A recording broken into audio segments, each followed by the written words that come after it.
Welcome back, and thank you for tuning in to Midnight Affairs Tales. We appreciate every single one of you. We'd love to know what part of the world you are watching from right now. Let us know in the comments. Now, let's dive into today's story, Chapter 1. The courtroom was ice cold, but Brianna Walker's voice cracked through the silence like a whip. "Objection, Your Honor. He just set me up," she shrieked, her manicured hand slamming the table. Judge Daniels narrowed his eyes.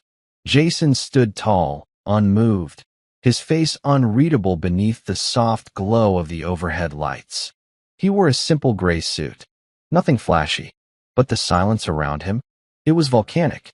Across the room, the bailiff's radio crackled. "Units incoming. Stand by to receive." The double doors behind the courtroom burst open. 2 U.S. Marshals entered first, followed by a pair of men in plain clothes with badges clipped to their belts. Chase Adams, once Jason's best friend, now the reason he slept with a pistol under his pillow, froze mid-smirk. "You have got to be kidding me," Chase muttered, his voice cracking as the marshals locked eyes with him. "Chase Adams. Brianna Walker. Federal arrest warrant for conspiracy to commit wire fraud, grand larceny, and identity theft. Hands behind your backs." No, this is not happening," Brianna whispered, stepping back. Jason, tell them the truth. You know this is insane." Jason said nothing. He watched her with the cold, precise calm of a man who had waited too long for this moment. Brianna's heel caught the leg of her lawyer's chair. She stumbled, mascara streaking down her cheeks. "I am the mother of his child," she screamed, clawing toward the judge. "This is a setup." "No," Jason said finally, voice like gravel. "This is justice." The room fell into chaos as the judge slammed his gavel. Jason never moved. The entire courtroom was spinning, gasping, yelling. But for him, it was finally still. He turned his head slightly. His daughter, Lily, sitting quietly in the corner next to a court-appointed guardian, gave him a tiny smile. He nodded once. And finally, after years of silence, deception, and betrayal, Jason allowed himself to breathe. But the story, the real story, had started long before that paper touched the judge's hand. Wait, if this story gave you chills or made you think twice about trust, don't just scroll away. Hit that like button to support the channel, and subscribe if you never want to miss another jaw-dropping tale. We drop new stories every week that'll leave you speechless. To everyone who's already subscribed, sending you heartfelt love and thanks. Join the family, because here, every story hits different. Now, let's dive back into the story. 3 months earlier. "Your security system needs an upgrade," said Jason, watching the data stream flicker across his triple monitor setup. "You know I trust you more than firewalls," said his client over the phone. Jason smirked faintly. "Then you are smarter than most CEOs." His home office was sterile, methodical. 2 degrees framed on the wall. A military commendation. A photo of him in full gear, crouched in sand, eyes dead focused. But behind him, a different life hummed quietly. The scent of cinnamon rolls. The sound of Lily's cartoon playing in the next room. Brianna's laughter echoing faintly as she FaceTimed her sister, or claimed to. Jason ended the call, then leaned back in his chair. Something was off. He had lived his life reading patterns, threat profiles, encrypted chatter, surveillance logs. He had survived places most men did not walk away from. And now, his own home felt like enemy territory. Brianna had started locking her phone, whispering calls in the bathroom. She took self-care weekends twice a month. The same woman who used to trace circles on his chest until he fell asleep now turned her back with practiced ease. But the moment that hit hardest was simple. It was dinner. He cooked her favorite, garlic butter steak, roasted asparagus, wine from Napa. Lily had drawn a picture for her, a house, a dog, and mommy, daddy, and me. Brianna barely looked at it. She smiled at her phone more than her daughter that night. Jason cleaned up alone, tucked Lily into bed alone, then sat outside on the back porch with a bourbon glass in one hand and the other clenched around nothing. He knew Not the details. Not yet. But his instincts had never failed him. There was a war brewing. And this time, it was not bullets and insurgents. It was lies. Hidden messages. Secrets whispered between silk sheets. He just had to wait for the right time to strike. And when he did, there would be no survivors. It happened by accident. Jason was fixing the loose panel under the passenger seat in Brianna's car. She had been complaining about a strange rattle, and instead of waiting for a mechanic, Jason offered to handle it himself. Old habits. If something was broken, he fixed it. But when he pulled the panel free, a sleek, black phone clattered to the floor. No case. Just bare metal. Silent. For a moment, he froze. This was not her phone. Her actual phone, the gold iPhone with the cracked corner, was sitting on the counter back in the kitchen. So what was this? Jason picked it up. It lit up instantly. No passcode. The home screen was clean. Too clean. No apps. No photos. Except for one thing. A folder named Bills. He tapped it. Inside, hundreds of text messages. Images. Wire confirmations. Location pins. Voice memos. And at the top of the conversation list, Chase Adams. Jason did not react. He just scrolled. I love waking up next to you. Soon he will be gone again. Then it is just us. The house will be ours. Jason's pulse slowed. Not sped up, slowed. Like it did in combat. One image. Brianna in bed. Sheets down to her hips. Taking a selfie. Smiling. Captioned. He has no idea. Jason stood up slowly. Walked to the sink. Washed the grease from his hands. Then turned off the light. His war had begun. Not in the desert. Not in a bunker. But right there, in the kitchen of the home he built with his bare hands. And this enemy? Wore his last name. Jason did not say a word. Not that night. Not the next morning.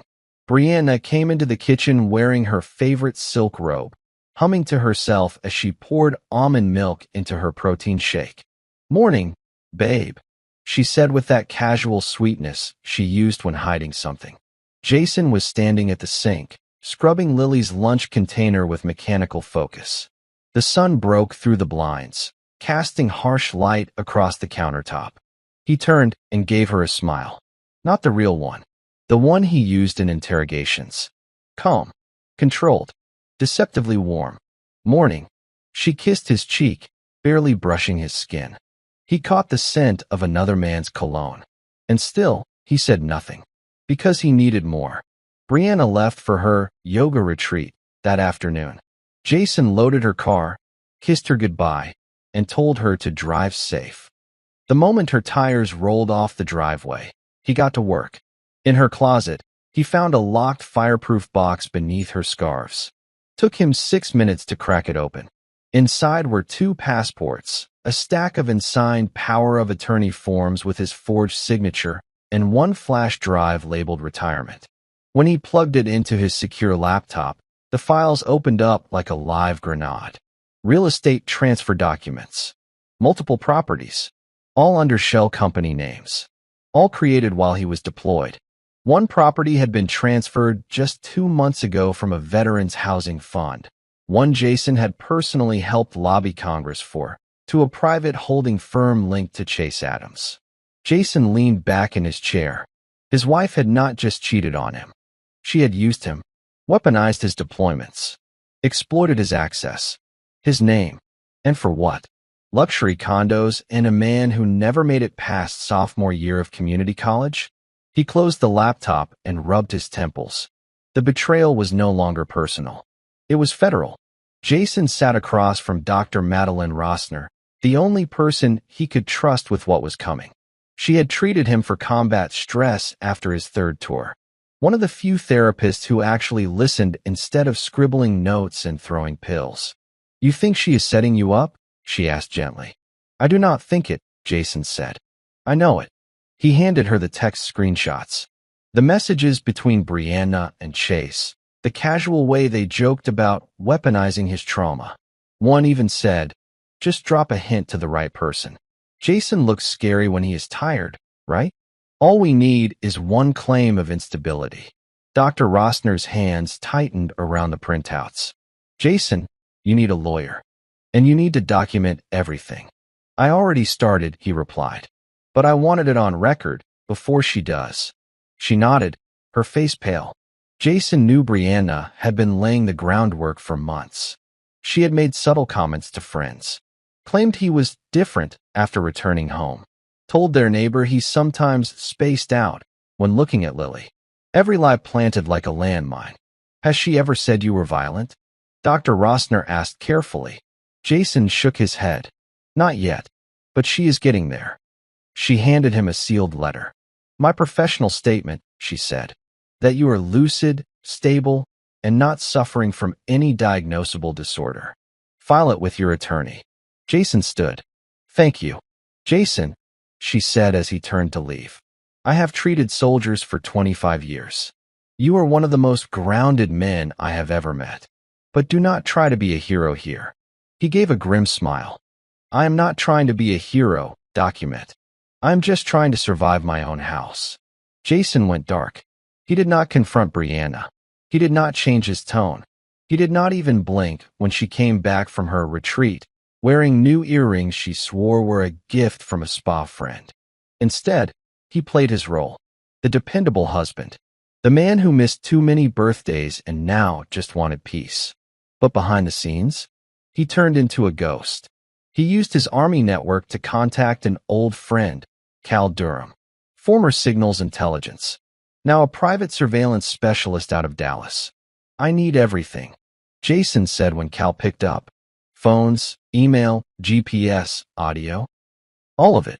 Over the next 3 weeks, Jason set the trap.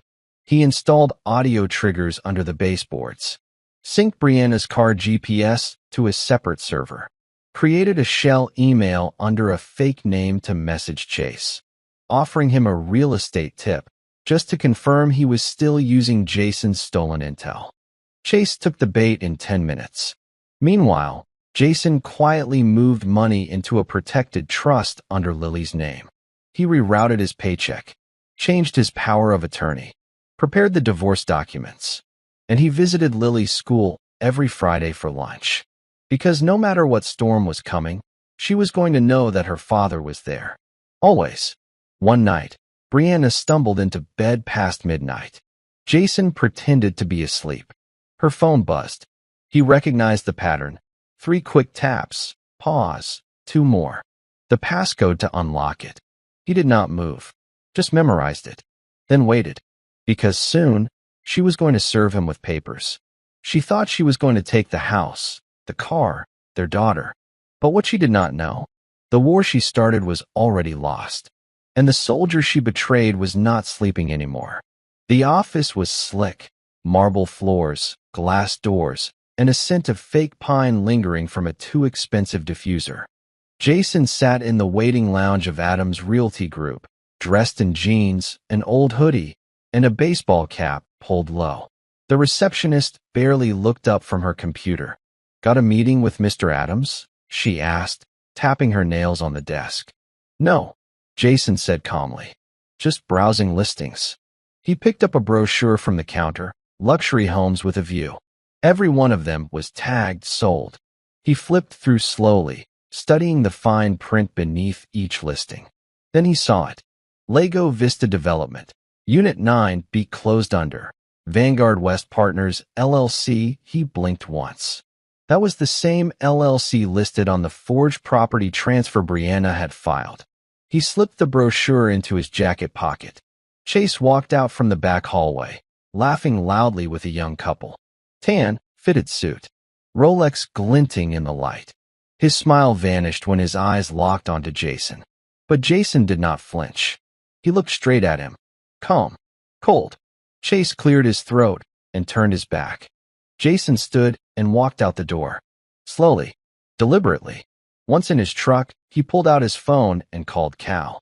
That portfolio I asked about? Jason said. You were right. Shell companies, stacked.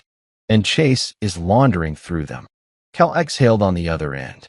You want me to start compiling the paper trail? No, Jason replied. I already have most of it. Then what do you need me to do? Jason stared out the windshield as Chase's reflection danced across the glass door behind him. I need you to find out if the company has government money tied into any of those builds. If they touched anything related to my veterans grant, it's game over. Cal whistled low. That is a long fall. Exactly, Jason said. He started the engine. And I am going to make sure they hit every stair on the way down. The dinner table was set for 4. Lily, at the end with her stuffed bunny. Jason and Brianna on opposite sides. And across from Jason, Chase. He had brought wine. Spanish red. Poured it like he belonged there. Jason watched him closely, his fingers light on the base of the glass, but never drinking.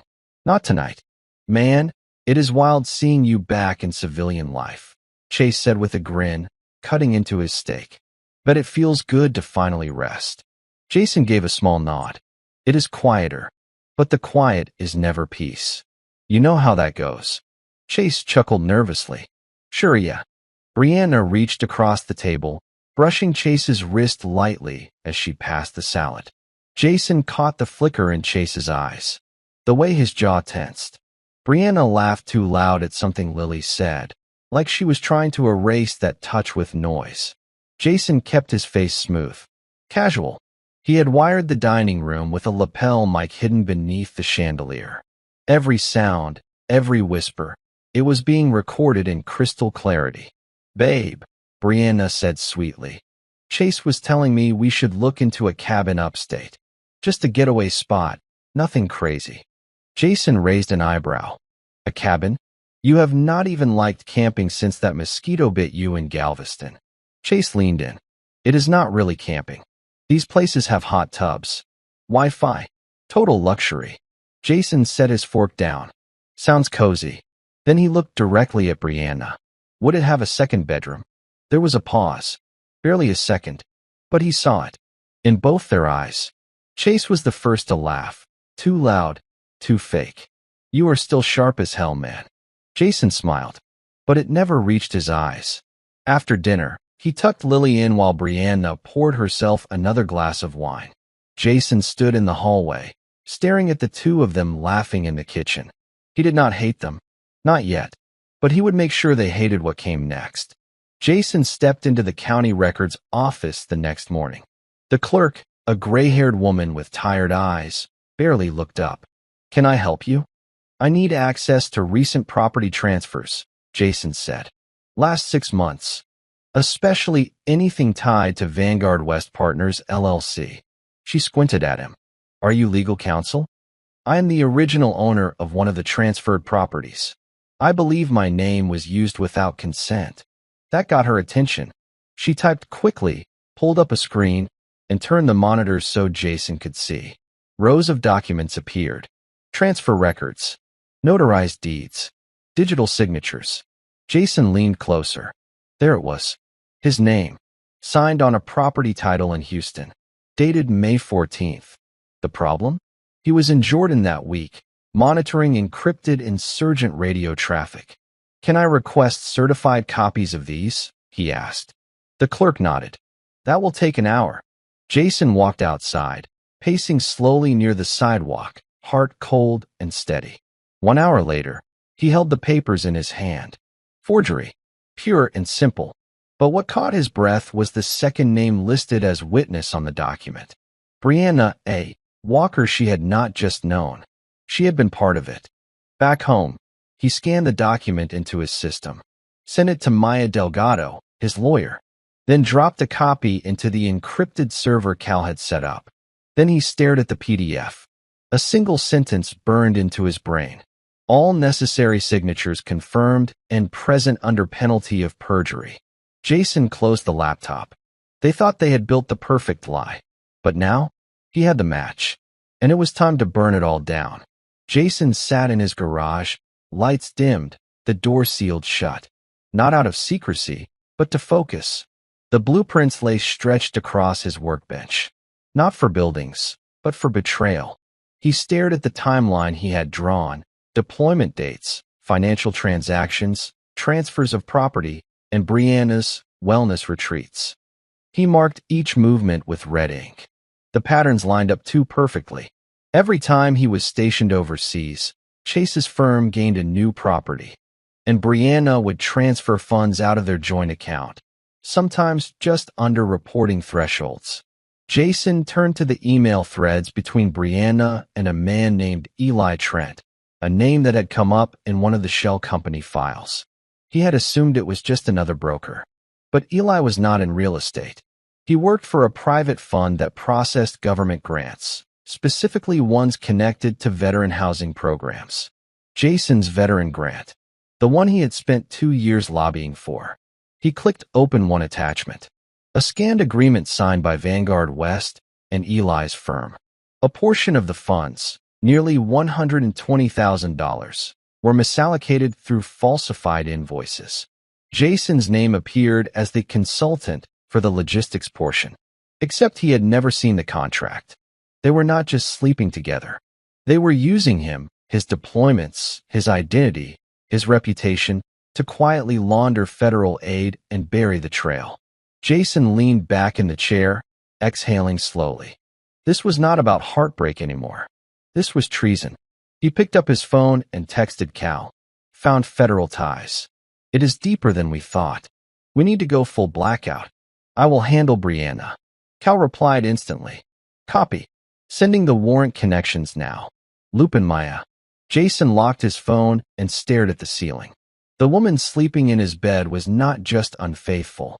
She was a criminal, and the house she had tried to make him leave was about to become the scene of her downfall. Jason watched Lily draw with crayons on the back patio, the sun warming her golden hair. She was humming softly to herself, peaceful, unaware. Inside the house, Brianna was on another call, low voice, tense words, pacing. Jason already had the recorder running through the smoke detector. He had started gathering audio proof of emotional manipulation weeks ago. But now, he had to protect something far more sacred than evidence. He had to protect Lily. Later that night, when Brianna went to shower, Jason quietly opened her laptop. She always left it asleep, never powered off. Sloppy. He clicked into her documents. A file labeled Custody Strategy Draft waited on the desktop. Jason's stomach tightened. He opened it. The first page laid it out like a war plan. Primary goal, full custody strategy. Establish emotional instability in Jason Walker. Gather third-party witness statements. Prepare references from Lily's teacher and pediatrician, pre-influenced. File complaint weapons in the home. Backup plan. Imply PTSD-related disassociation in front of Lily. Use Dr. Green's prior report as soft backup. Jason's fingers curled into fists. She had weaponized his service, his trauma, his honesty in therapy. There were even instructions to coach Lily gently to express fear of father's discipline. That alone made his chest clench. His daughter loved him. This was psychological warfare, and Lily was the battlefield. He copied the file, encrypted it, and sent it to Maya with one line. We escalate now. She responded within minutes. We file counter-motion for immediate protective custody. Judge Moore is sympathetic to military clients, especially with a clean record. You bring Lily in tomorrow. Jason shut the laptop as the shower turned off upstairs. He walked to Lily and sat beside her, gently touching her back. Pumpkin, he said, voice steady. How would you feel about spending more time just you and me for a little while? Lily looked up and grinned. I would love that, Daddy. Jason smiled and kissed the top of her head. This was no longer just about revenge. It was about rescue. Jason walked into Lily's school the next morning holding her tiny hand. She skipped beside him, talking about how her art class was painting butterflies that week. The receptionist greeted him with warmth. Good morning, Mr. Walker. Lily's teacher said she had something she wanted to give you. Jason blinked. She did. Moments later, Miss Taylor, Lily's art teacher, arrived holding a folded piece of bright construction paper. She made this during free time yesterday, she said with a tight smile. I was not sure if I should share it, but I think you need to see it. Jason took the paper, thanked her, and crouched down in the hallway to open it. It was a drawing. Crude. Childlike. A house with 3 stick figures. One was Lily, smiling. The other 2, Mommy and Uncle Chase. In a bed, Jason's breath caught. There was a broken heart drawn between them. At the bottom, in shaky crayon, Daddy is outside. Sad face. He stood slowly, folding the paper like it was a grenade. Did she say anything about this? Jason asked, his voice dry. She said, "This is Mommy's secret. I saw it by accident." Miss Taylor hesitated. "I did not press, but I thought you should know." Jason nodded once. "You did the right thing." By the time he got back to his truck, his pulse had slowed to that same dangerous calm, the one he had not felt since his final extraction mission in Syria. He texted Maya, "Lily just handed me proof that changes everything. We go in now." She replied instantly, "Meet me at the courthouse in 2 hours. Bring the drawing. Bring Lily. We file emergency custody before she can file anything else." Jason looked in the rearview mirror. Lily sat in her booster seat, humming again, kicking her feet softly. This little girl had seen too much already. He gripped the wheel. No more. Maya Delgado did not waste time. She stood in front of the judge's bench, voice sharp and unwavering. "Your Honor, we are filing an emergency petition for sole custodial rights on behalf of Mr. Jason Walker. We have attached photographic evidence of emotional manipulation, financial fraud implicating the child's mother, and a drawing created by the minor that strongly suggests exposure to inappropriate conduct between the mother and a non-family male."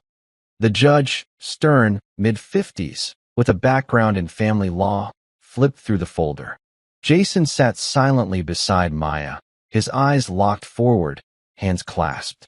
Across the courtroom, Brianna's seat was still empty. The judge looked up. "Where is the respondent?" "Your Honor," Maya replied coolly. She was not served in advance. "This is an emergency filing. Mr. Walker is requesting a temporary restraining order pending full hearing." The judge paused, studying Jason. "Military?" "Yes, sir." "Decorated?" Jason nodded. 16 years. "Intelligence?" "No disciplinary record." The judge exhaled. He signed the order without a second thought. "You have 48 hours to serve her. Until then, she has no access to the child or shared assets. I am freezing all joint accounts immediately pending investigation." Jason's heart clenched, not with fear, but relief. A door had finally opened. As they exited the courthouse, Maya turned to him. "Now we bleed her dry. She will not see this coming." Jason gave her a grim smile. Back home, he went straight to his private safe. Inside, birth certificates, marriage license, Brianna's social security number, and, most importantly, the master list of every asset they ever owned. He checked the ledger. 5 properties, originally listed under his name. Now, all moved under LLCs. Every transfer filed while he was deployed. But here was the kicker. She had signed a notarized affidavit claiming he had gifted them to her to make up for psychological strain caused during military absence. Jason nearly laughed. He sent scans to Maya with one line. "Let's see her explain gifts bought with stolen federal grant money." The hunter was closing in, and Brianna had no idea she was walking into her own ambush. Jason changed the locks. Every single one. Digital, biometric, deadbolt, replaced. Not out of anger, but strategy. Brianna came home that night wearing a new jacket and a polished fake smile. She jiggled the front doorknob, confused, then knocked.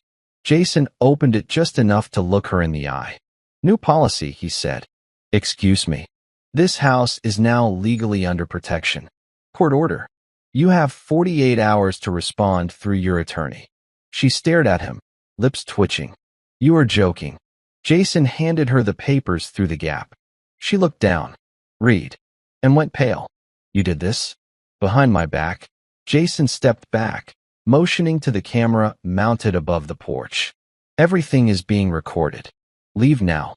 She clenched her jaw, snatched the papers, and stormed off. Inside, Jason sat Lily at the table and served her spaghetti. "Mommy's not coming to dinner?" she asked. Jason smiled softly. "Not tonight. Later, when Lily slept." He reviewed the hard drive Cal had just delivered. It was loaded with intercepted emails between Chase and Brianna. Coded names, money transfers, references to Jason as Ghost, and one line that made his blood run ice cold.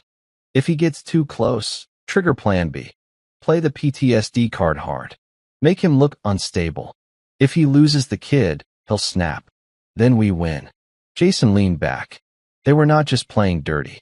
They were playing for destruction. He picked up his phone and texted Maya. Tell the judge I have proof of intentional defamation. Full-blown strategy. I want a full forensic audit subpoenaed.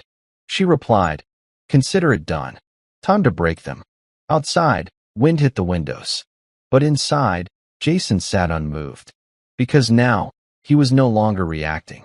He was dictating every move. The next morning, Jason stood in Maya's office, watching as she arranged a row of printed emails across the glass conference table. This is not just fraud, she said slowly. It is premeditated destruction of character. Do you understand how rare it is to catch both the crime and the psychological setup behind it? Jason nodded. I caught it because I used to train people to think like them. Maya smirked. Then I am glad you are on our side. She began drafting subpoenas to Chase's firm, Brianna's financial records, even her therapist, whom they believed she had coached to write manipulated notes about Jason's behavior. This case is going federal, Maya said. There is no stopping that now. Once we show this to the DA, the wire fraud, the grand embezzlement, it all becomes federal prosecution. And Brianna? She is going to prison, Jason finished. And she is taking Chase with her. Jason's phone buzzed. It was a text from an unknown number. Just a photo. A picture of Jason outside Lily's school. Caption, cute kid. Would be a shame if her daddy snapped someday. Jason stared at it for a long moment, then forwarded it to Maya. She read it. Her face turned to stone. We file a protective order today. Cal is going to trace this number. Jason's expression never changed. Let them try, he said quietly. I was trained to dismantle terrorist networks with nothing but satellite images and heartbeat data. He turned toward the window, watching traffic pass in the distance. This, he said, this is personal. Maya folded her arms. Then let's bury them. Cal's voice came in low over the secure call line. We just tracked Chase's secondary phone. Guess where it lit up last night? Tell me. Jason replied, eyes narrowed. Caesar's Palace. Las Vegas. Jason sat back, staring at the ceiling like he was staring through it. Do you know what he is doing there? Cal snorted. Oh, he is not gambling. I cross-referenced the security feeds. He is meeting with Eli Trent. Jason's jaw tensed. Eli, the finance guy from the grant laundering trail. The one Jason now knew had helped funnel over $100,000 from a housing initiative meant for disabled veterans. What room? Jason asked. Penthouse level. Under a burner reservation. We have photos of them drinking champagne, laughing like they already got away with it. Jason hung up without saying goodbye. He sat in the dark for a while, then opened the folder labeled Strategic Leak. Inside were audio files, screenshots, that child's drawing. Jason copied everything to a clean drive, dropped it into a padded envelope, and addressed it to a contact in the Department of Veterans Affairs. He was done playing fair. Brianna's attorney finally responded.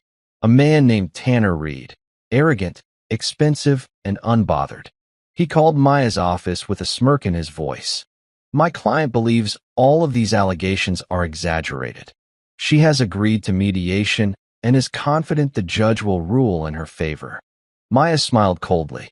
Tell your client to wear something neutral to court. Orange clashes with everything. Jason chuckled when she told him. The court date was set for 2 weeks out. But Jason knew they were trying to buy time, to shred evidence, hide funds, possibly even skip town. He was already ahead of them. He had frozen every account, triggered an IRS flag on Chase's company, forwarded fraudulent grant activity to a federal oversight committee. Now, the walls were closing in. That night, Brianna showed up at the house again. Jason opened the door, but kept the security chain in place. I want to see my daughter, she said, trying to sound controlled. You will, under supervision. As per court order. This is not who you are, she hissed. You are being brainwashed. I do not even know this man standing in front of me. Jason leaned closer. No, you never did. She stepped back, face hardening. You think this ends in court? You have no idea what I am capable of. Jason's expression did not flinch. Yes, he said. That is exactly the problem. He closed the door and locked all 3 bolts. Jason sat on the edge of his bed, staring into the dark. Lily was fast asleep, hugging her bunny, safe for now. But his mind would not stop racing. Every moment with Brianna played in his head now like surveillance footage. Their wedding, her vows, the first ultrasound, the day they closed on the house. All of it felt staged now, like she had always known she would flip the board someday and walk off with everything. He stood and moved to the living room. The files were spread across the coffee table. Legal documents, audio transcripts, screenshots, his war table. But the weight pressing on him tonight was not legal. It was emotional, because beneath all the betrayal, all the strategy, all the planning, there was still a man who had loved her. Not blindly, not naively, but deeply. He poured himself a glass of water and stared out the window. A distant siren echoed through the quiet night. He whispered to no one, "How long were you planning this?" As if she might answer from the shadows. But the night stayed silent. And so he turned back to the files, to the evidence, to the war, because love had ended long ago. But this fight was just beginning to heat up. Jason found it taped to his mailbox. A single sheet of paper. No envelope. No return address. Typed in block font. Plain as day. You think the courts will save you? They cannot stop what's coming. Back off, or Lily won't be safe either. Jason stared at it in the fading afternoon light. His jaw tightened. He walked back inside calmly and closed the door behind him. Then he scanned the letter, printed 2 copies, and emailed the photo to Maya and Cal. He picked up his phone. Cal answered on the second ring. It's escalating, Jason said. I figured it would, Cal replied. We are tracing traffic around your IP logs. Someone's been pinging your location. Probably using an anonymizer, but we'll find the breach. Jason hung up and walked into Lily's room. She was watching cartoons, laughing at something on screen, completely unaware of the shadow creeping behind their lives. He watched her for a moment. His daughter, the one pure thing in his world. Then he went to the safe and unlocked the pistol case. He had not touched it since he came home. But tonight, it was not about paranoia. It was about preparation. 2 days later, Jason received a thick padded envelope by certified courier. No sender listed. The address was handwritten, but the moment he felt its weight, he knew it was from Cal. Inside, a hard drive, a printed summary, and a short note. They buried themselves. Here's the shovel. Jason plugged the drive into his secure laptop. One folder, named Vega Full, it opened into subfolders. Chase's emails, Brianna's call logs, financial statements, GPS trackers. Cal had not just traced them. He had recreated a timeline that showed every movement, every payment, and every message exchanged during the height of Jason's deployments. One thread stopped Jason cold. An email from Chase to Eli, CC'd to Brianna. Subject, Plan Final Phase, Post-Custody Transfer Text. Once Jason's parental rights are revoked, Brianna gets the house. Eli finalizes sale by end of Q3. We liquidate and split profit. Make sure her story lines up with PTSD claim. Jason read it twice. They had planned to erase him. Not just from the house. From his daughter's life. He stood, heart thudding, not with panic, but with white-hot clarity. They had stopped pretending. Now, so would he. He forwarded the full package to Maya. Attached one line. Time to burn them in front of the judge. Jason's house had become a tactical zone. Each night, after Lily was asleep and Brianna was nowhere nearby, he locked the doors, dimmed the lights, and opened the war room. One monitor played security feeds from the house and driveway. Another showed GPS signals from Cal's track on Chase's car. A third contained every digital piece of the puzzle: evidence folders, timeline charts, audio backups. He had even placed a backup thumb drive inside a small waterproof box and buried it in the backyard under the swing, just in case. But tonight, he was not reviewing evidence. He was preparing his testimony. Maya had told him, "The judge is ruthless with lies. You go in there and tell the truth, every piece of it. The betrayal, the setup, the strategy, the drawing. And you show that you are not angry. You are just done." Jason wrote it all out. Not scripted, just real.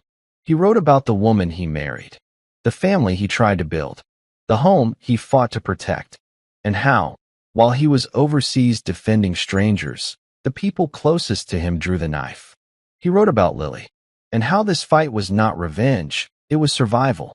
At 2:11 a.m., he finished. Then he closed the laptop and slept beside his daughter on the floor, her small hand tucked against his chest. Not because he was afraid, but because he knew exactly how far Brianna was willing to go, and he would be ready when she tried. Jason was not following Brianna's social media, but Cal was. That morning, Cal sent him 4 screenshots. For Instagram captions from Brianna's carefully curated feed: "I will rise when they try to bury me. Some men break under pressure. I thrive in it. My daughter deserves the real truth. It is coming." He wore the uniform, but I was the one at war. Jason stared at the images. In each post, she wore that same performative smile, the one she used at dinner parties. Polished, posed, hollow. He could see the pattern. She was laying groundwork, not for court, but for sympathy, shaping herself as the victim, publicly. And it was working. Comments filled the screen. "You got this, queen. He sounds unstable. Stay strong. Sending love. Hope the courts protect you." Jason leaned back in his chair, phone still in hand.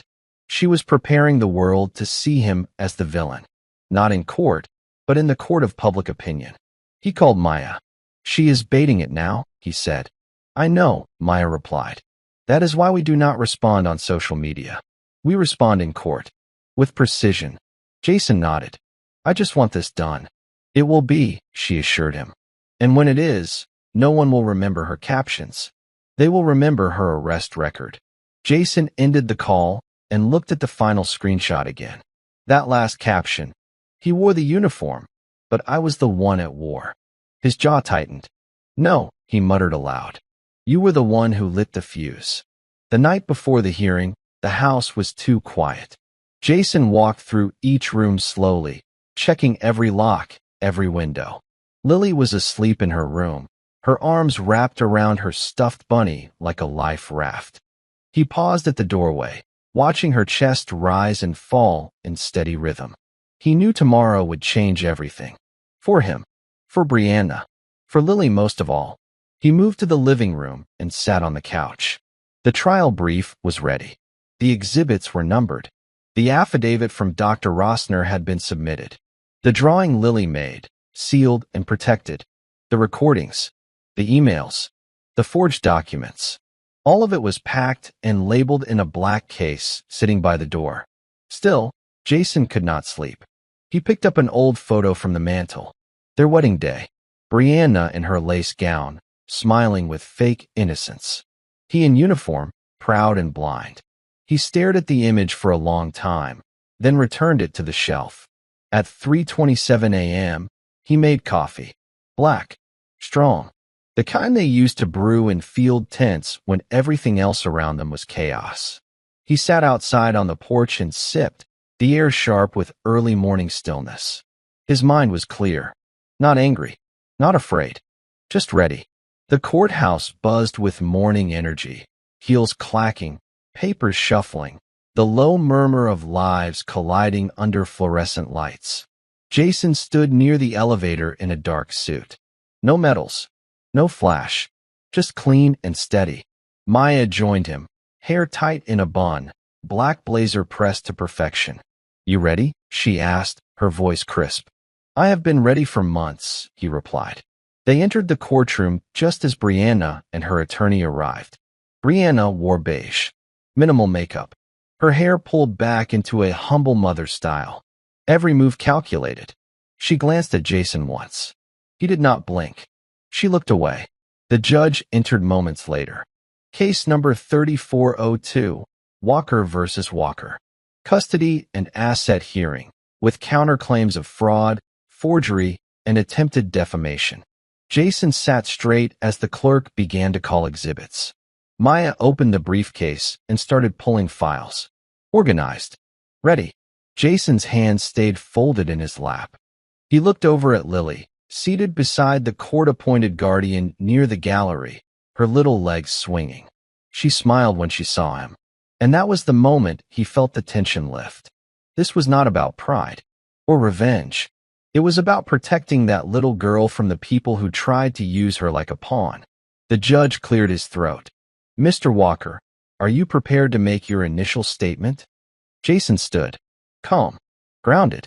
Yes, Your Honor, I am.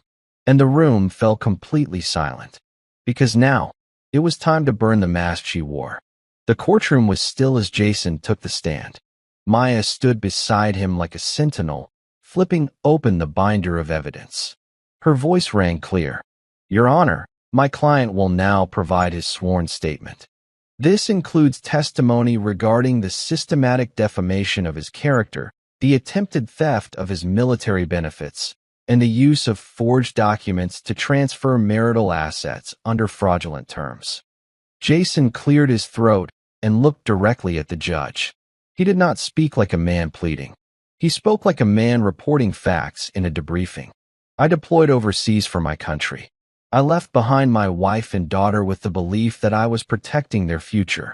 While I was gone, my wife conspired with another man to forge my signature, transfer properties we both owned, and use my name in connection with fraudulent real estate schemes. He paused. Everything I have said is backed by financial records, bank statements, intercepted emails, and expert authentication reports. I did not know I was being used. I was too busy keeping other men alive. Maya handed the judge a stack of sealed documents. Exhibit C through H, Your Honor. Jason turned to Brianna, who sat stone-faced. I came home thinking I would rebuild a life, he said. Instead, I walked into a war zone. Gasps echoed as Maya clicked a remote. A screen lit up behind them, displaying the email from Chase to Brianna. Once Jason is ruled unstable, we get the house and the kid. He'll break. We win. Jason's voice never cracked. I did not break. The judge narrowed his eyes. Mrs. Walker, do you have a response? Brianna stood slowly. Her lips trembled. That email was taken out of context. I did not. Your Honor, Maya cut in. We would like to submit one more document. Just one page. She slid it across the table. The judge read it. His expression darkened. Then he looked up and said something no one expected. Bailiff, please secure the doors. Jason was frozen, not because of fear, but because he knew what was coming next. The judge held up the final document, a sealed DNA report, certified by the county hospital's private lab. According to this file, the judge said, the child in question, Lily Walker, does not share paternity with Jason Walker. A stunned silence choked the room. Brianna's mouth fell open. Chase blinked rapidly from the gallery bench. The color drained from both of their faces. Jason did not move. He had found the report 2 weeks earlier. He had not told Maya. He had not told anyone. Because he needed the truth to surface in that room. He needed them to hear it from the judge's lips. Brianna stood, shaking. Your Honor, I can explain. This was years ago. Jason knew I was pregnant when he got home. I returned home 3 months after the estimated conception date, Jason said coldly, rising from his seat. And I never questioned it. Because I loved her. Because I loved Lily. I still do. He turned to the judge. But love should not be weaponized. And it has been.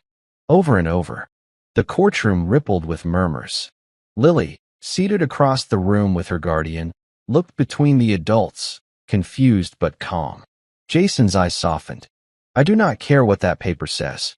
She is still my daughter. The judge raised his hand. This courtroom is not about emotions. It is about the law.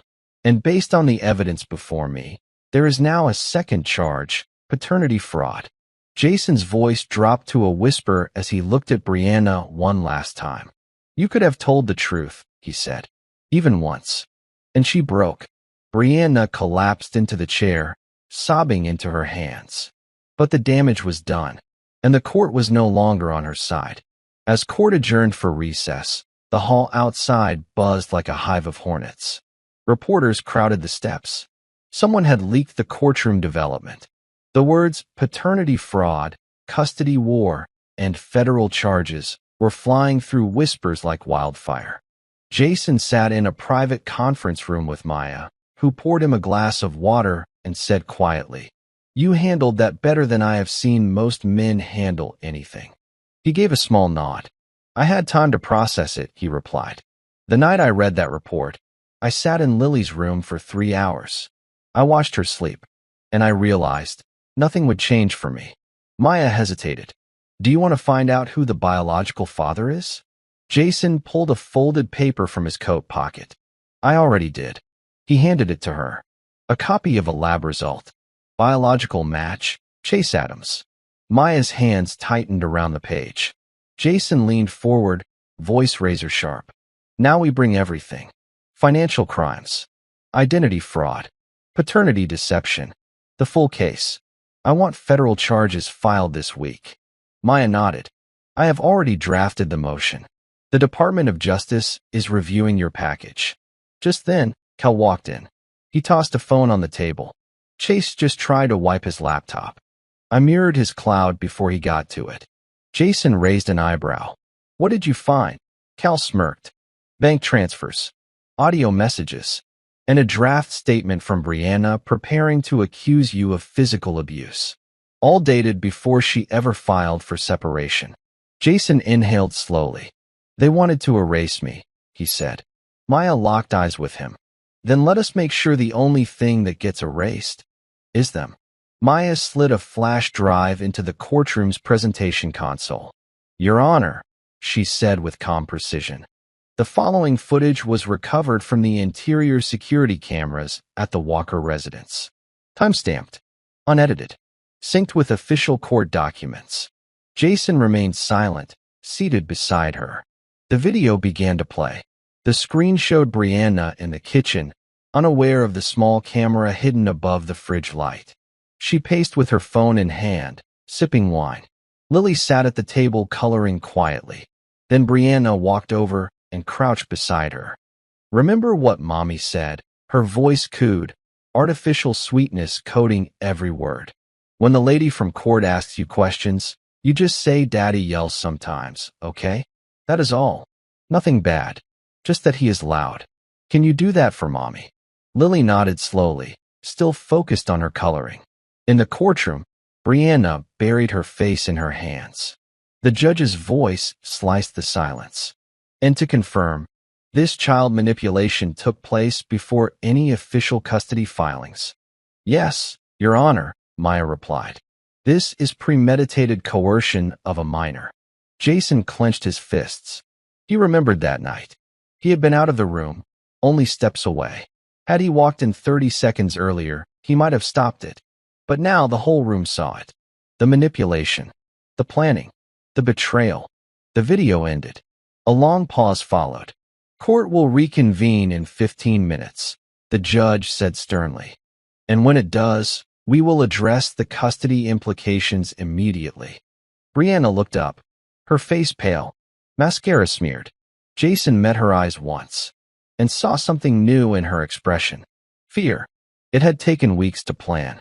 Jason had created a burner identity, set up a false lead about a fake investment opportunity in northern Nevada. Something Chase would jump at. The bait email had read, "Private military housing project. High yield. Silent partner needed. Legal oversight guaranteed." Chase's reply came within hours. "Sounds great. Can we structure it like the last ones? I will use the same vet-friendly LLCs from the Texas deals. Just need to keep it off radar till after court." Maya printed the full exchange. Jason watched her hand it to the judge, along with an affidavit from the hosting provider verifying the IP address matched Chase's office computer. The courtroom was silent as the judge read through it. "This email confirms direct involvement in housing grant fraud," he said finally, "and confirms premeditated deception involving Jason Walker's military affiliations." Chase shifted in his seat, sweat gathering at his collar. Jason did not smile. He did not gloat. He simply stared at the man who had once been like a brother, and who had tried to erase him from his own family. The judge continued, "I am referring this immediately to the State Financial Crimes Division and to the Veterans Grant Oversight Committee. This level of exploitation will not go unpunished." Jason sat back slowly. This was not just about winning anymore. It was about making sure no one else like him was ever targeted again. Maya stood in the center of the courtroom like a storm in a tailored blazer. "Your Honor, my client does not simply request full custody. He requests a complete severance of legal rights from the respondent due to abuse of trust, criminal conspiracy, and psychological manipulation of the child." The judge raised an eyebrow. "You are requesting full parental termination?" "Yes, Your Honor. Based on cumulative evidence, financial exploitation of a deployed spouse, perjury, manipulation of a minor, and paternity fraud." Jason could feel the air in the room tighten. Even the bailiffs looked up. Brianna's lawyer stammered to his feet. "This is extreme. You cannot terminate her rights over mistakes." Maya turned sharply. "Mistakes? Is it a mistake to falsely accuse a soldier of being mentally unfit while draining his accounts? Is it a mistake to coach a child to lie to a judge? To falsify documents? To fake paternity?" Her voice cracked like thunder. The judge held up his hand. "I will review the motion, but based on the evidence provided, I am prepared to order emergency sole custody effective immediately. Final judgment pending closing arguments." Jason exhaled, not with relief, with clarity. This was the beginning of the end. Not for him, for her. The call came just after 6 a.m. Cal's voice was low, but urgent. Chase did not show up to his office. He missed a deposition with state investigators, and his phone has been off for 10 hours. His car is still at his apartment, but he is not. Jason sat up from the couch, his military instincts snapping back into focus. "Do you think he ran?" Jason asked. "I think he is trying to disappear," Cal replied. "But he is sloppy under pressure. He knows the feds are circling." Jason stood by the window, watching the sunrise push over the rooftops. He could feel it in his gut. This was desperation. Chase was not wired to handle consequences. He had always been the kind of man who made messes and left others to clean them up. "Let me guess," Jason said. "He did not clear any funds from his primary accounts." "Nope," Cal confirmed. "But we flagged a $5,000 ATM withdrawal last night in El Paso, and I checked a private airstrip there. One chartered flight filed for Vegas, again. No passenger list submitted." Jason exhaled slowly. Cowards heading back to his playground. Cal paused. "What do you want me to do?" "Let him go," Jason said. "The more rope he takes, the tighter the noose." He hung up and turned to face the war table in his living room. One name still circled in red, Eli Trent. Jason picked up the file. The financier. The missing link in all this. If Chase was on the run, Eli was going to be next. But Jason was already ahead of them both. Because justice was not coming. It had already arrived. Tanner Reed, Brianna's high-priced attorney, finally blinked. He walked into the courtroom late, his suit rumpled, eyes hollow from a night of damage control. "Your Honor," he began shakily, "my client is open to a resolution. She is willing to forfeit property assets in exchange for partial custody rights and privacy of record." Jason sat still. Maya crossed her legs, slow and deliberate. "No," she said flatly. The judge raised an eyebrow. "Counselor Delgado." "There will be no deal," Maya said. "You do not get to smear a soldier, steal from federal programs, and then negotiate your way out with half a house and weekend visits." Tanner adjusted his tie.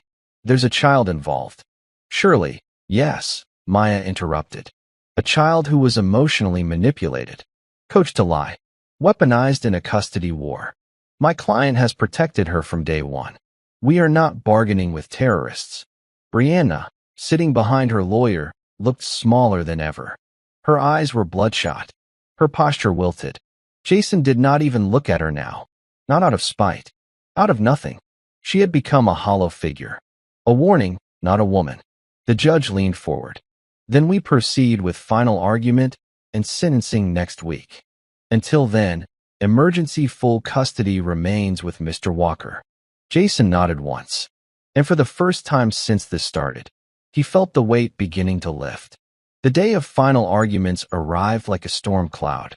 The courthouse was surrounded. Reporters, court clerks, investigators, even quiet federal agents from the Oversight Division.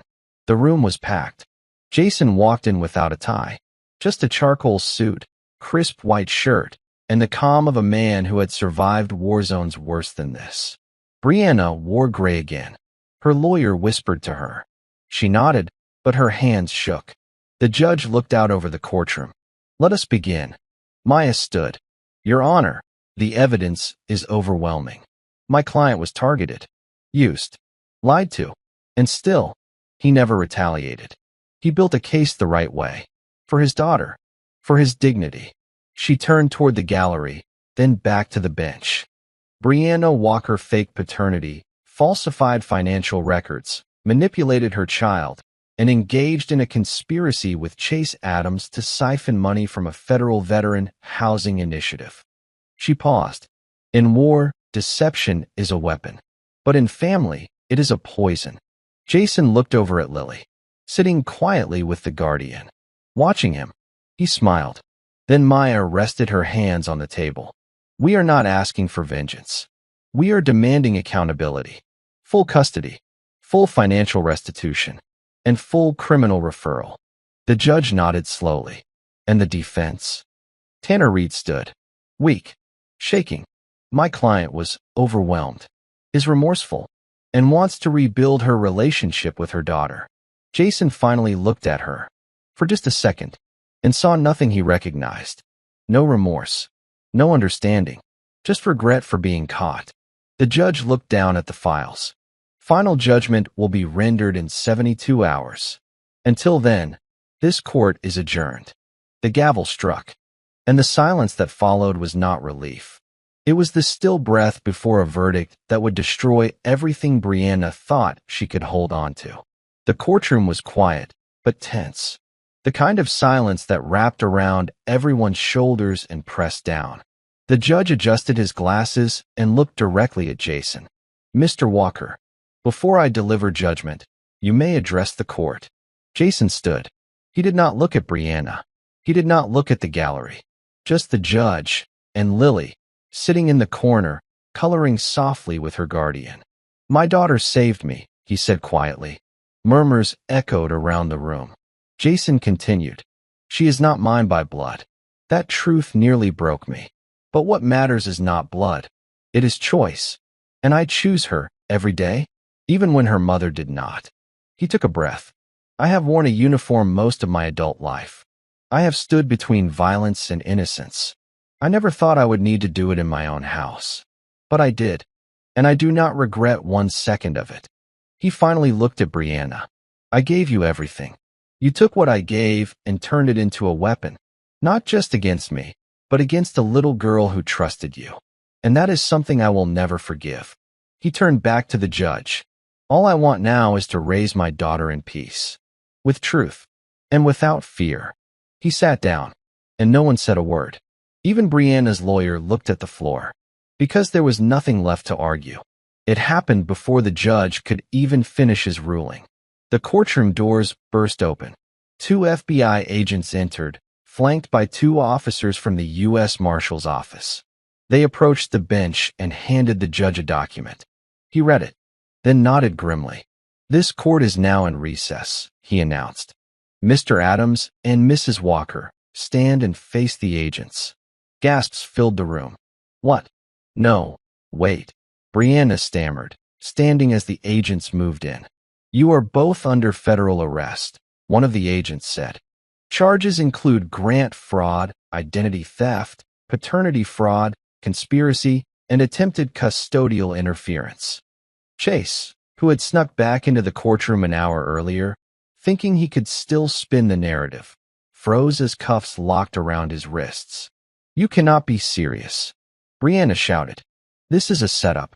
Jason did this. This is his revenge. Jason stood calmly. No, he said. This is justice. As Brianna was dragged past him, she met his eyes. Hers were wide with panic. No more arrogance. No more control. She had thought she would walk away clean. But the system she tried to manipulate had finally turned on her. Outside the courtroom, the press swarmed like hornets. Jason shielded Lily with his body as Maya ushered them to a waiting car. Questions flew in all directions. Mr. Walker, how do you feel after today's arrest? Is it true your daughter is not biologically yours? Will you press for full restitution? What do you want people to know? Jason paused, turned to face the crowd, and answered only one question. She is my daughter. That is all anyone needs to know. Then he got in the car. Back home, the house was eerily quiet. Lily was upstairs, humming while she organized her toys.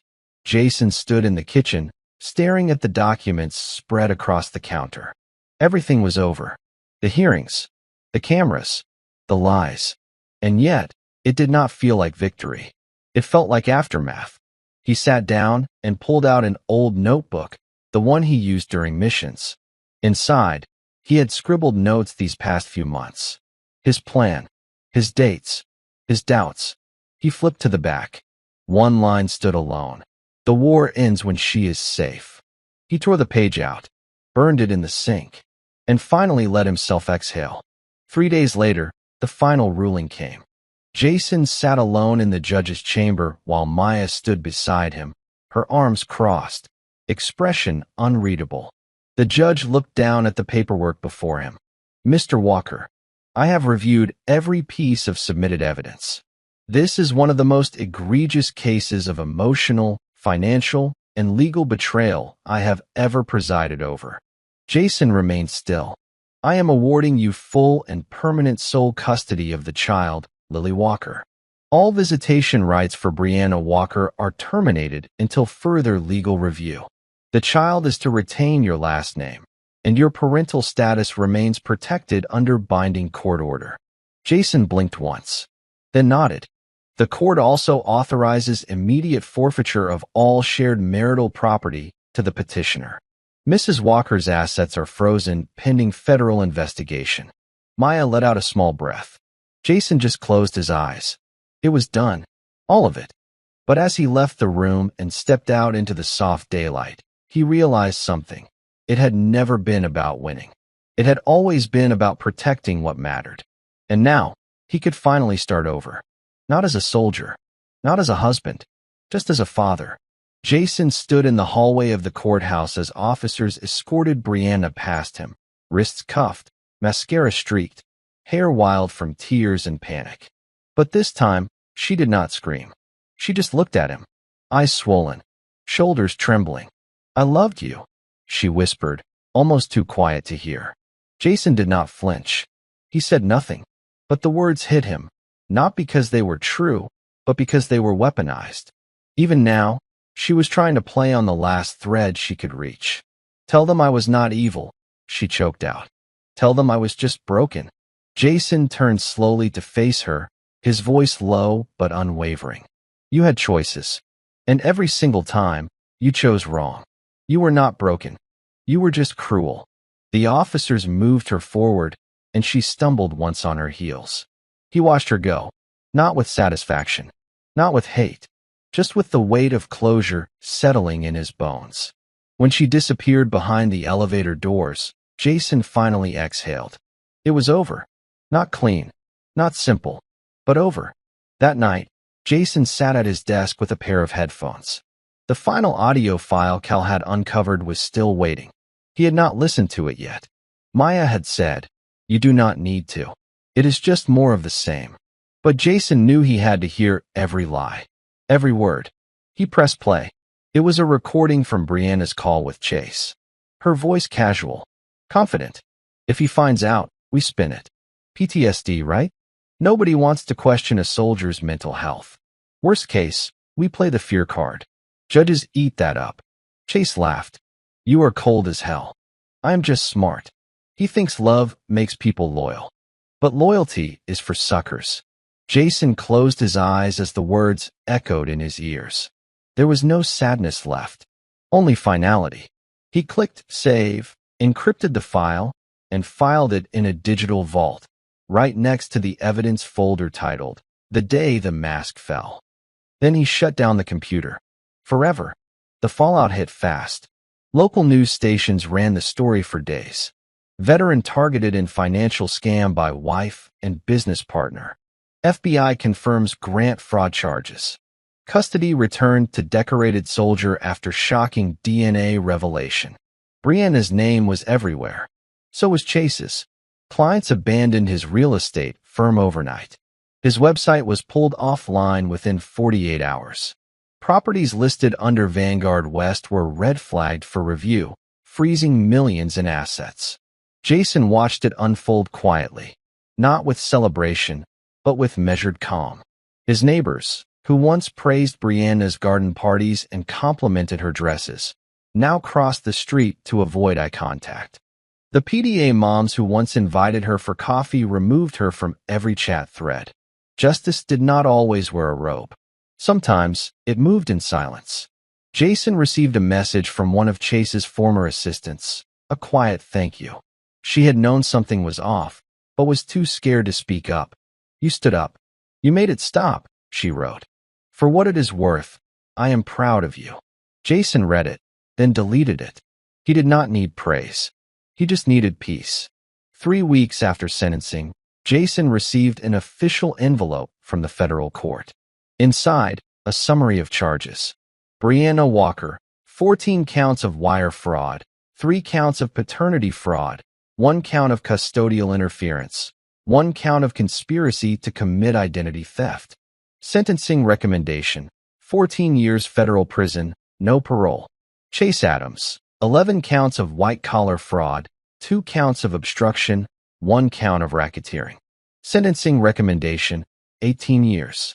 Jason sat with the envelope for a long time. Lily played quietly on the carpet nearby, building towers with colored blocks. She smiled when she noticed him watching. Daddy, look, she said. It is our house. He looked at the little tower of red and blue blocks. It sure is, he replied, setting the paper down. She ran over and hugged his leg. Jason rested his hand on her head, grounding himself in the only thing that mattered now. Not revenge, not the courtroom, but rebuilding. Together, block by block. Jason sat across from Lily's school counselor, his hands folded in his lap, trying not to clench his jaw. She has been quiet, the counselor said gently. Withdrawn, but not sad. Just thinking. A lot. Jason nodded. She saw too much. Heard too much. I did everything I could, but you did more than most, the counselor said, holding his gaze. But she needs space now. And stability. Routine. Not just safety, but warmth. That night, Jason tucked Lily into bed. She was holding her bunny tighter than usual. Daddy. Yes, sweetheart. Is Mommy still mad at you? Jason exhaled, brushing hair from her forehead. Mommy made some choices that hurt a lot of people. She is not mad at me. She is mad that I told the truth. Lily blinked. Is she coming back? Jason hesitated. No, honey. Not for a long time. She did not cry, just nodded, small and wise in a way no child should have to be. I still love her, she whispered. Jason kissed her forehead. That is okay. You are allowed to love her. And you never have to stop. She reached out, her fingers wrapping around his hand. But I love you more. Because you stayed. Jason did not speak. Could not. He just held her hand as long as she needed. Jason stood in the backyard with a toolbox, staring at the swing set he had built 5 years ago. The wood was worn. One chain hung loose. The paint had faded in the sun. It had once been Brianna's idea. Let us build something for her together, she had said, smiling with plans already forming. Now, Jason worked alone. Bolt by bolt, he reinforced every beam, sanded the edges smooth, painted the wood a fresh sky blue, the color Lily loved most. He did not rush. This was not just about fixing a swing. It was about fixing a memory. When Lily came outside that afternoon and saw the new swing, her face lit up. You fixed it. No, Jason said. I made it better. She ran to it, kicked off, and soared back and forth. The wind whipped through her hair. Her laugh rang out, free and bright. Jason sat on the porch, watching her. And for the first time in a long time, he did not feel like a soldier or a case file or a man holding his life together with duct tape and willpower. He felt like a father, and that was enough. Morning sunlight broke through the curtains as Jason stood in the kitchen, flipping pancakes. Lily sat at the table, drawing on the back of a cereal box. The radio played something soft in the background. Peaceful, unintrusive. There was no yelling, no hiding, no shadows waiting in the corners. Just the scent of maple syrup and the slow, steady rhythm of a house finally at peace. Lily looked up. Can we have pancakes every Saturday? Jason smiled. Every Saturday, every month, forever. Even with blueberries? Especially with blueberries. She grinned wide and dug into her plate. After breakfast, they painted the hallway together. Lily choosing the colors, Jason handling the edges. Each stroke of the roller felt like a breath. A step. A clearing away of everything that came before. The house had been a battlefield. Now, it was a home again. Not perfect, but real. A week later, Jason checked the mailbox and found a plain envelope with no return address. Inside was a single note. You were not alone. I made sure of it. Sometimes soldiers watch each other's backs, even when they are not asked to. At the bottom, no name. Just a set of initials.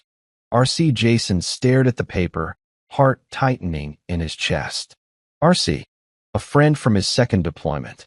A man who had worked in cyber intel. A ghost from the past. He smiled. Not a wide one. Just enough. Then folded the note and placed it in the safe with the other documents he had promised himself he would never open again. Some ghosts protect you, even when you forget they exist. That night, Jason stood on the back porch, coffee in hand, stars above him. Lily was asleep upstairs. Safe. Whole. And him? He was not broken. Just rebuilt. And this time, stronger. Jason sat across from Maya in her office one last time.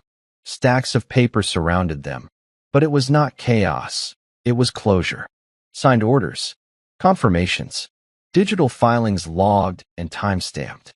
The DOJ has sealed all family court documents, Maya said, tapping a folder. Lily's name is redacted from every document moving forward. No journalist, no public record, no one will ever be able to use this against her. Jason nodded slowly. She will grow up clean. She will grow up free, Maya corrected. Thanks to you. Jason looked down at the last official paper on the table. Final custody judgment. Jason Walker, sole legal and physical guardian of Lily Walker. He picked up the pen. His signature had never felt heavier, or more earned. As they shook hands goodbye, Maya gave him one final gift, a small bronze plaque in a velvet box. On it, engraved, "You did not fight for revenge. You fought for peace." Jason did not speak, but his silence said everything. Life settled, not fast, but real. Jason woke before dawn now, not from nightmares, but from purpose. He packed Lily's lunch, walked her to school, kissed her forehead as she sprinted through the gate with her backpack bouncing. He took consulting jobs again, small cybersecurity projects that paid well and stayed quiet. Enough to support them. Nothing that required a uniform or a lie. Lily had dance class on Tuesdays, piano on Thursdays. He let her pick the music in the truck on the way home. Even when she played the same song 7 times in a row, the house felt lighter. Photos were back on the walls. Real ones. Him and Lily at the lake. Her in her Halloween costume.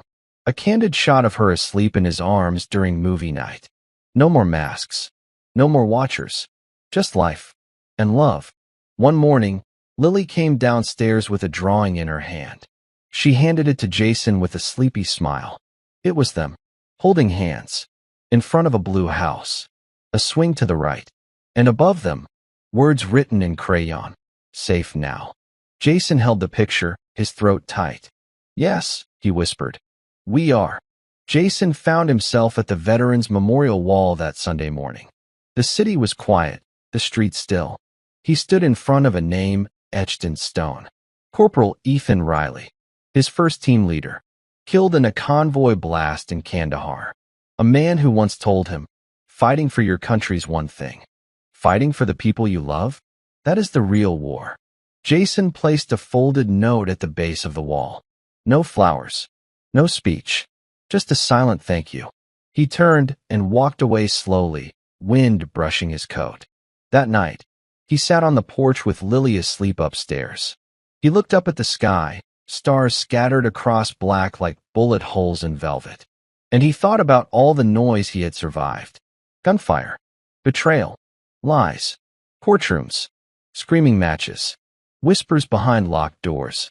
And then he smiled, because now he had silence. But not the kind that isolates, the kind that heals. The letter came on a rainy Thursday. No return address, just a plain envelope with Jason's name written in tight, careful handwriting. He opened it in the kitchen while Lily played upstairs, her voice faint through the ceiling as she sang to her stuffed animals. Inside was a single page, signed at the bottom, "Brianna. Jason, I know you will not write back. I do not expect forgiveness. I barely expect you to read this. But I needed you to know, I think about her every day. The things I did, the damage I caused, there is no excuse. I was wrong. I broke everything. And I am paying for it now, every hour of every day. Lily deserves better. She always did. And so did you. Tell her. One day, if she ever asks, tell her I was sorry. Not because I got caught, but because I finally saw the mirror, and I hated the reflection." Jason stared at the letter for a long time. He did not cry. He did not rage. He folded it quietly, placed it in a folder labeled "Closed." Not forgotten, but no longer open. Then he walked upstairs, knocked softly on Lily's door. She opened it wearing glitter socks and a crooked ponytail. "Want to build a fort?" she asked. Jason smiled. "Only if I get the middle pillow." She giggled and ran to grab blankets. Downstairs, the letter sat in silence. But the man who once lived in fear of it was already past it. It had been 1 year. 1 full year since the courtroom gavel came down. Since sirens drowned out the lies. Since Jason walked away, not from a woman, or a house, or a fight, but from a war that almost stole him. Lily danced across the backyard now, in the sunlight, her laughter cutting through the breeze. The swing Jason rebuilt creaked gently. The grass was green. The paint on the house no longer cracked. Inside, the photo wall had grown. New pictures, real ones. Jason stood at the window, coffee in hand, watching her twirl in circles. Free, wild, unbroken. He had won. But more importantly, he had healed. Brianna was serving 14 years in a federal facility. Chase had taken a plea deal, but would not see the outside until his hair was gray. Eli, facing charges in 2 states. The grant program they tried to exploit, now restructured, better protected, thanks to Jason's testimony. Karma did not knock. It kicked the damn door down. Jason did not need to gloat. Because true revenge was rebuilding your life so beautifully, it became a monument to your survival. And tonight, as Lily curled beside him on the couch, her head resting on his chest, she whispered, "I love you, Daddy." He kissed her forehead and said, "I love you more." The lights dimmed. The stars blinked alive outside. And the war was finally, fully, over. Before you go, what hurts more? A betrayal from the enemy you expect? Or the silence of someone who once swore they'd never leave your side? Tell me in the comments below. And you? Yes, you reading this right now. Where in the world are you watching from? Drop your city or country in the comments so we can see how far this story traveled. If this story hit you deep, if you felt that fire in your chest, that ache in your gut, like it, share it, and politely, but seriously subscribe. Not for me, for the next story, the next war, the next twist that you never saw coming. We meet again in another tale of betrayal, revenge, and justice. Until then, take care of your peace and protect your truth. See you soon.